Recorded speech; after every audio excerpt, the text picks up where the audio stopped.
By breaking stereotypes, you open doors. Every person has their own path on which they will find true happiness. But how to find it? You will learn how to do it. And how to achieve your goal, because desires do not always correspond to possibilities. You will have to see that your possibilities are limited only by your intention. By breaking the locks of stereotypes, you open doors that previously seemed impregnable. Goals and doors. How to choose your things. In this chapter, we will talk about how to distinguish the true aspirations of the soul from false goals that pendulums often try to impose on us. The problem is that a false goal, despite its attractiveness, will bring you nothing but disappointment. In pursuit of a false goal, you will either achieve nothing, and the efforts you expended will go to feed the pendulums, or, having achieved the goal, you will see that this is not necessary at all. Is it worth missing a unique chance given by life and wasting precious time on correcting mistakes? Despite the fact that life seems long, it passes very quickly and imperceptibly. Therefore, it is necessary to learn to find your goals that will bring happiness to you personally. I would not like to start this chapter with theory. You are probably already tired of complex theoretical justifications. I tried to lighten the heaviness of the presentation as much as possible, but I am afraid that I did not always succeed. What can you do? The issues raised are extraordinary, and the conclusions are even more stunning. Your mind would never have taken the ideas of transurfing seriously if I had not given at least some justification. But the most difficult part is already behind us, and I will begin this chapter with questions of an applied nature. The most striking and simple example, and at the same time training in the ability to determine your goals, is finding the necessary clothes. Remember, there were times when you bought something that seemed to suit you, and then it turned out that you stopped liking it, or it didn't suit you, or it had a defect. And there were times when you saw something, bought it immediately without hesitation, and are still happy with it. The difference between these things is that the first one is someone else's, and the second one is yours. The first thing that seemed attractive to you was intended for someone else. Perhaps you saw it on a friend or on a mannequin. If a thing looks good on others, it doesn't mean that it will suit you. And this is not a flaw of the body, but an advantage. It is very bad to be a mannequin on whom everything looks good. It is not generally accepted beauty that makes a strong impression, but a well-emphasized individuality. I know, all this is well known without me, but you walk around the shops for a long time and suffer, not knowing what to buy. Knowledge of styles, a sense of fashion, even good taste do not help. After a long search, you are still not completely satisfied with the thing you bought. In order to always find exactly what you need to learn to distinguish your things from other people's. How is this done? You will not believe how easy it is. First, never worry about the problem of choice. This is clearly upsetting the balance. The more you stress about this, the worse the result will be. There is no need to look at things for a long time and analyze their advantages and disadvantages. The mind should not participate in the choice, because the mind and its thoughts are not you, but a coating from the influence of pendulums. Just walk and look, as if at an exhibition, without thinking about anything. First, understand in general terms what you would like to buy. It is not necessary to imagine the details. The only description should be the type of clothing. For example, if you need a coat, just set yourself the goal of choosing a coat, and no more unnecessary conditions. Let your soul choose the thing. It is much closer to what you really are. She will not miss the slightest detail, and will definitely point out the right thing in time. You will know about it immediately, as soon as among many things you see, or rather, feel the one that inspires special sympathy. I emphasize once again, there is no need to analyze why you like the thing. You just like it, and that's it. You can say about it, "This is what you need." You will buy it without thinking. Even if you have been looking for a long time and cannot find it, do not doubt. Your thing is in some store. If not in the 3rd, then in the 10th. She is patiently waiting, so you too will be patient. Do not rush about, do not torment yourself with doubts, and do not reproach yourself. And so that confidence is absolute, I will reveal to you the secret of distinguishing someone else's thing from yours. It is as simple as it is reliable.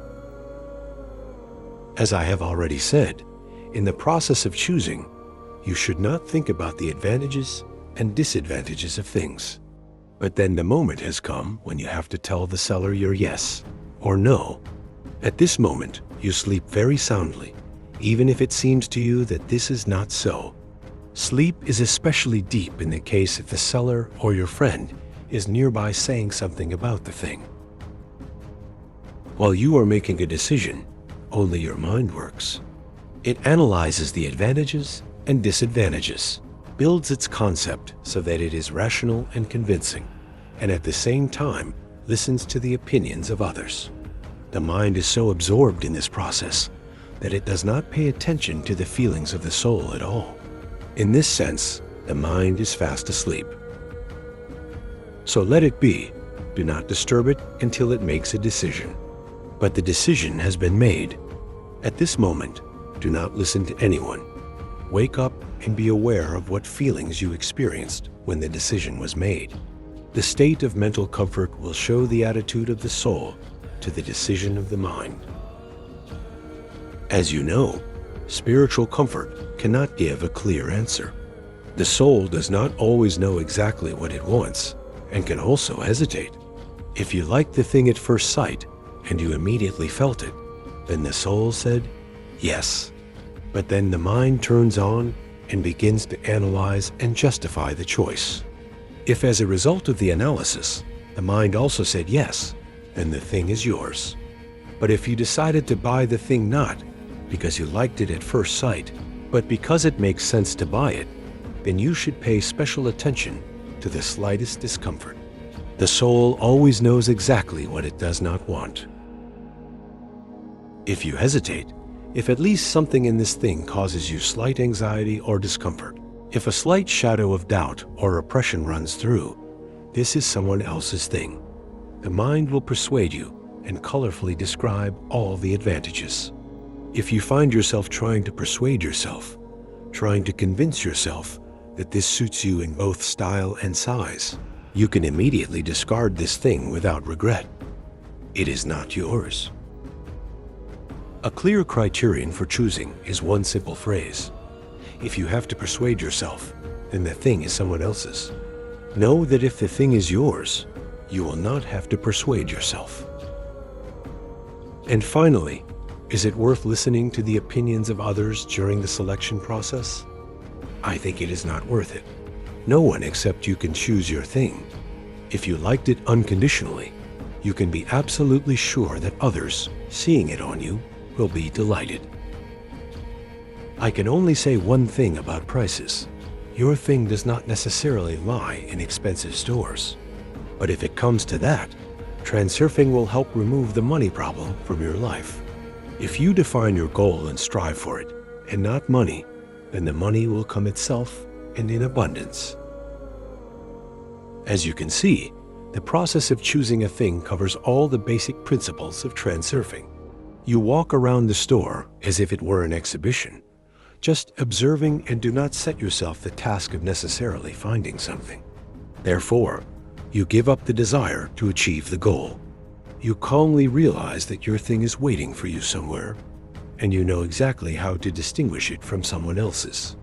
This means that the importance is at a minimum level. You wake up immediately after the decision is made and are aware of how everything happened. It turns out that you act consciously and determine the scenario of the game yourself. When making the final decision, you rely on the state of mental comfort. And you will not be mistaken, because there is a reliable support in this shaky world, the unity of soul and mind. Well, finally, You will simplify your task much more if you do not engage in rigid planning. Tie yourself to obligations and stubbornly bend your line, but trust the flow of options. Life is an easy holiday if you allow yourself to have it. Calmly and without insistence, take your own. Well, now you have a simple and powerful technique. You can calmly go to the store, and even if you didn't buy anything that day, it means you protected yourself from someone else's thing. You will be calm and confident because you know that your thing is lying somewhere and waiting. You will definitely find it. The main thing is not to forget that before you answer yes or no, you need to wake up and be aware of your feelings. In the case when you choose clothes not for yourself, but for example, for a child, this technique does not work. Or rather, it works, but not with such accuracy. Your soul will not be able to choose a thing intended for someone else. Therefore, here you can only be guided by considerations of practicality. But at the same time, give the child the opportunity to choose the thing himself. Children, unlike adults, know how to find their things. Of course, this technique is applicable not only to clothes, but also in any other case when you have to choose something for yourself. And I would very much like to hope that the book you are holding in your hands is yours. How to dictate fashion. Do you want to become a trendsetter yourself? After all, before all you could do is pay attention to how others dress and try to keep up with fashion. But have you ever wondered who creates this fashion? Well, fashion is not born in the salons of leading couturiers. They only pick it up. New fashion trends are created by people who are relatively free from pendulums. These people are guided only by their independent judgments and preferences, so they become trendsetters. They dress the way their hearts tell them, and they hit the bull's eye. Then this idea is noticed by others, picked up, and spontaneously spread. If you blindly follow fashion, you can thoroughly disfigure your appearance.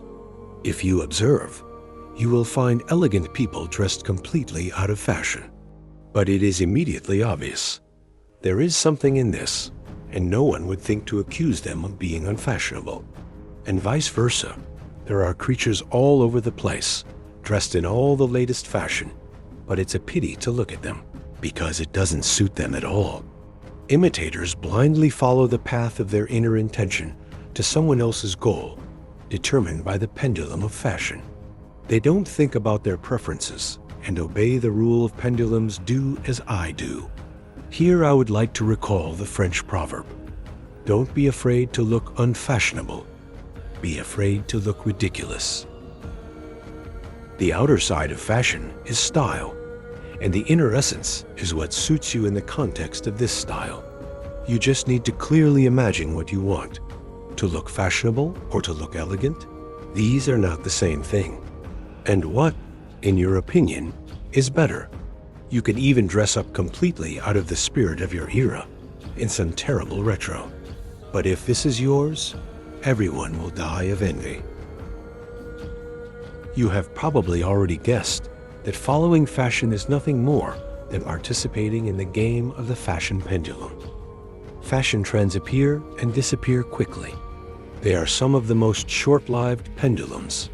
There is nothing wrong if you find yourself under its influence. The main thing is that you understand this and benefit from fashion for yourself, and not just pay tribute to it. You can easily create your own fashion pendulum. It is done very simply. You need to turn away from the pendulums and turn to yourself. Set yourself a goal to look interesting and elegant. You do not need to specify anything. Just go shopping and look at things in accordance with the above method. Forget about current fashion. Pay attention only to the feelings you experience when you look at a thing. Turn off your analytical apparatus. Stop thinking, comparing, and reasoning in general. As soon as you catch yourself trying to reason and analyze, immediately stop this useless process. Listen to the rustle of the morning stars. Most likely, You will not succeed right away. Give yourself an indefinite amount of time and give up the desire to achieve your goal. After all, if you fail, you have nothing to lose. Free yourself from the obligation to achieve your goal. Drop your importance and let go of your grip. Just walk around and stare at things. Try them on out of curiosity. Trust the flow of options. It will be useful to simultaneously spin a slide of your goal in your head. However, it should not be a specific picture of how you look. The slide should consist of the sensations you experience when you attract attention and look elegant, interesting, original. Give up the desire to find something pretentious, out of the ordinary. Extraordinariness is not a guarantee of success. Believe me, you will make unexpected discoveries for yourself anyway. After some time, you will definitely find some original, unique solution. As soon as the unity of soul and mind is achieved, you will experience an incomparable feeling. It will be a mixture of surprise and delight. You will understand it right away, but you will not say to yourself, "This is what I need." You will want to exclaim something like, "It can't be. Wow, that's how it is." Your possibilities are limited only by your own intention. The secret of success is that you have freed yourself from the influence of pendulums and have gone your own way. And what do pendulums do when they see a new star rising in the sky? As you know from the previous chapter, they light it. They simply have no choice but to make you a star, that is, their favorite. Pendulums strive to keep everything under control, so they will even help you. And if you are lucky, you will create your own pendulum and become its favorite. All of this, of course, applies not only to clothes. The same principles can be applied to everything you do. It is a luxurious privilege to be yourself. And this is exactly the privilege that everyone can afford, but only a few dare to do it. There is only one reason for this: a strong dependence on pendulums. They need obedient puppets, not free individuals. All that remains is to understand this. Free yourself from unnecessary influence and become yourself. In other words, your mind must add to the list of its designations such a simple truth. Everyone owns a precious treasure, the uniqueness of their soul. Each person carries the key to success in their pocket and nevertheless does not use it. Let your mind take the soul by the hand, lead it to the store, and allow it to choose a toy itself.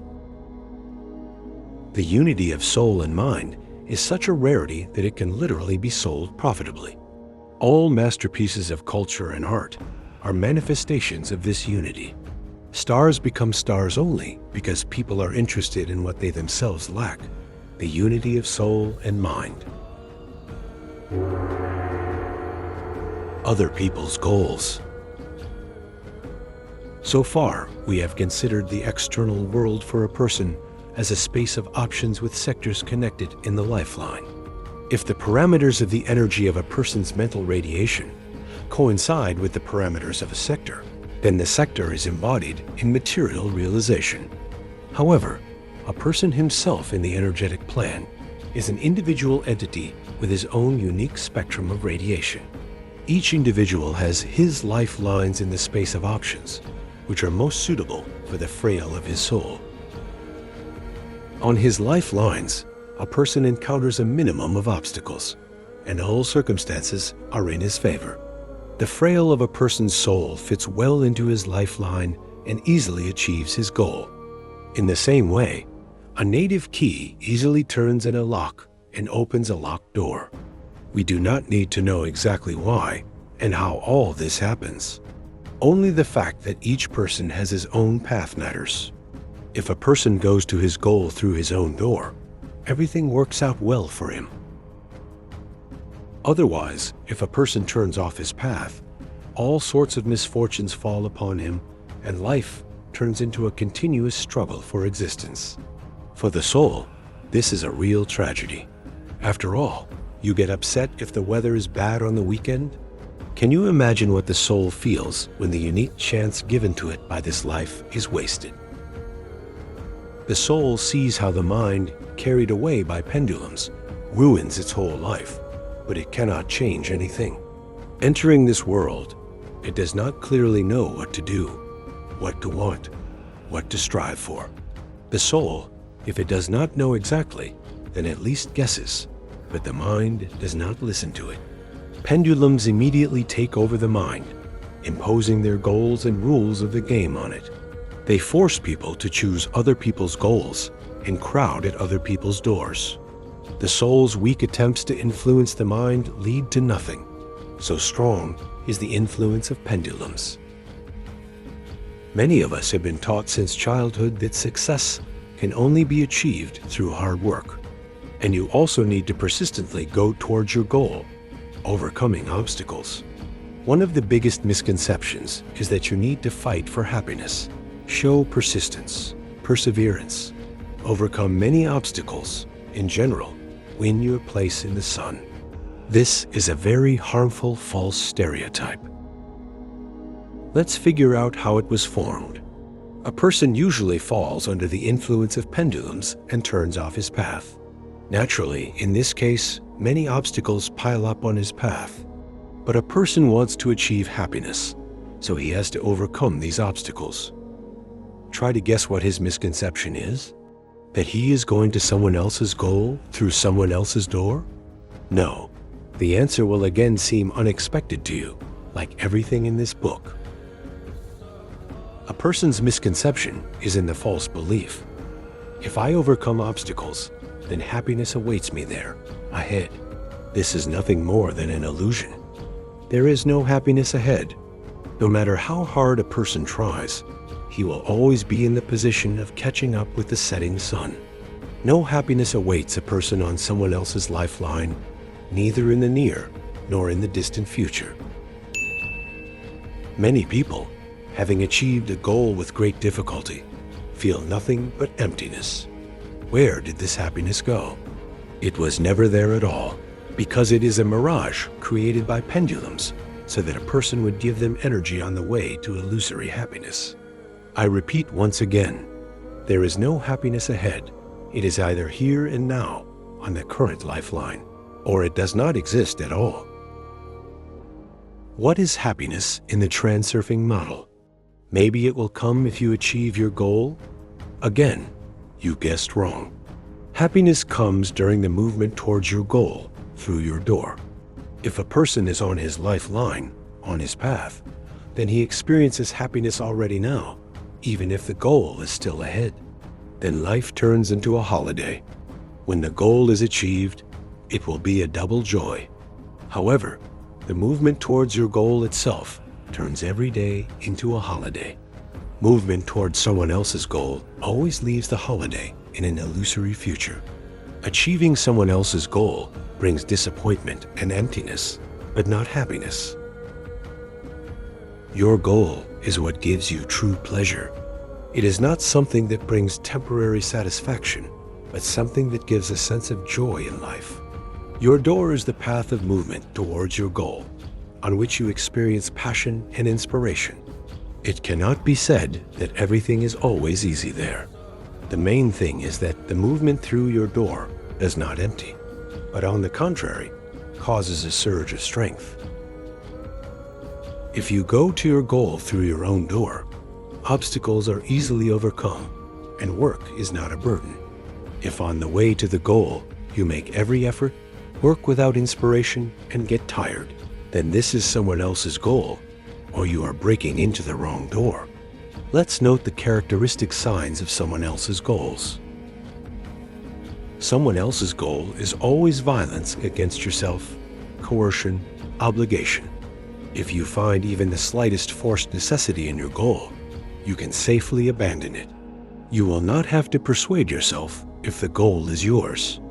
It is pleasant to go to it. The process of achieving it brings pleasure. You go to someone else's goal, overcoming many obstacles. The path to someone else's goal is always a struggle. The pendulum needs everyone to clearly do their job as a cog for the benefit of the whole mechanism. It is difficult for you, but you will do it, because the pendulums have suggested that everything is obtained through hard work. If you are cool, you must overcome yourself. Sweep away everything in your path. Go through fire and water. Win a place for yourself in the sun. And if you are weak, know your place and keep quiet. Someone else's goal appears under the guise of fashion and prestige. Pendulums need to lure you onto someone else's lifelines, so they will try their best. The carrot should look very appetizing. Then the mind, headlong, will rush after it. Pendulums cannot force you to follow the rule, do as I do, in all cases. You yourself must want it. For this, myths of the successful career of stars are created. They demonstrate the algorithm of their success and put you before a choice. Either repeat someone else's experience or be left with nothing. How do you know how to succeed? But they know. The result is obvious. But as has already been shown, stars achieve success precisely because they break the rule, do as I do, and go their own way. The algorithm of your success is known to no one except your soul. Someone else's goal entices with its inaccessibility. It is the nature of man to be attracted to everything that is locked away. Inaccessibility gives rise to the desire to possess. This property of the human psyche originates from childhood, when you want a lot, but very little is available. It often happens that if a toy is denied, the child will be tormented until he gets it, and then he immediately loses all interest in it. Adults have other toys, but they also behave like children. For example, an adult child has neither an ear nor a voice, but it seems to him that he loves to sing. In fact, the nightingale does not want to come to terms with the fact that this is not his path. After all, others are doing so well, and why am I worse? Throw away the importance of the goal and answer the question, do you really want it with all your heart, or do you just want to want it? If by achieving the goal, you want to prove something to yourself and everyone, then this is the wrong goal. Your goal does not hang around your neck like a heavy burden. It just gives you true pleasure. Someone else's goal is imposed by others. No one but you can define your goal. You can calmly listen to the teachings of knowledgeable people about how you should act. Draw your own conclusions and act as you know. But as soon as someone starts teaching you what you should strive for, immediately reject such a rude intrusion into your soul. It already has enough delusional ideas of its mind. No one can point out your goal. There is, however, one exception, a casually thrown phrase. As you remember, casual phrases can serve as signs. You will immediately feel the sign. Someone's unintentional phrase can suddenly light a fire in your soul. If your goal is touched upon, the soul will come to life, will help you realize that this is what you need. Someone else's goal serves to improve someone else's well-being. If the goal does not improve life, then it is not yours. True goals always work for you, for well-being and success. Your goal is needed only by you. If it directly serves to satisfy someone else's needs, improve someone else's well-being, then the goal is someone else's. Pendulums will try to force you to serve others under any plausible pretext. There are different methods. People with a heightened sense of guilt are usually affected by the words must, have to. Such people really do find consolation in working off their imaginary sins. Others may be affected by the slogan, your help is needed, and this also works. As you understand, such methods are based on internal and external importance. It should be remembered that we live first of all for ourselves, and do not owe anything to anyone. You cannot make others happy, but you can easily harm them if you yourself are unhappy. Someone else's goal causes mental discomfort. False goals are usually very attractive. The mind will enthusiastically describe in all colors all sorts of advantages of the goal. But if, despite all the attractiveness of the goal, something oppresses you, you need to be honest with yourself. Of course, the mind does not want to listen to anything. Everything is wonderful and wonderful. Then where does the shadow of discomfort come from? I will repeat an important rule from the previous chapter. Thinking about the goal, do not think about its prestige, inaccessibility, and the means to achieve it. Pay attention only to the state of mental comfort. Imagine that you have achieved the goal and everything is behind you. Do you feel good or bad? If fear or a painful feeling of some kind of burden is mixed with pleasure, then this is mental discomfort. Is it worth getting involved with someone else's goal? Your goal will be even more attractive and will give you even more pleasure in the complete absence of discomfort. You just need to turn away from the pendulums and find it. If you are not satisfied with your place in this world, or are haunted by a series of failures, it means that at one time you fell under the influence of destructive pendulums and went to someone else's goal through someone else's door. Someone else's goals require a lot of energy and work. Yours, on the contrary, are achieved as if by themselves. Everything goes like clockwork. Someone else's goals and doors always doom you to suffering. Find your goal and door, then all problems will disappear.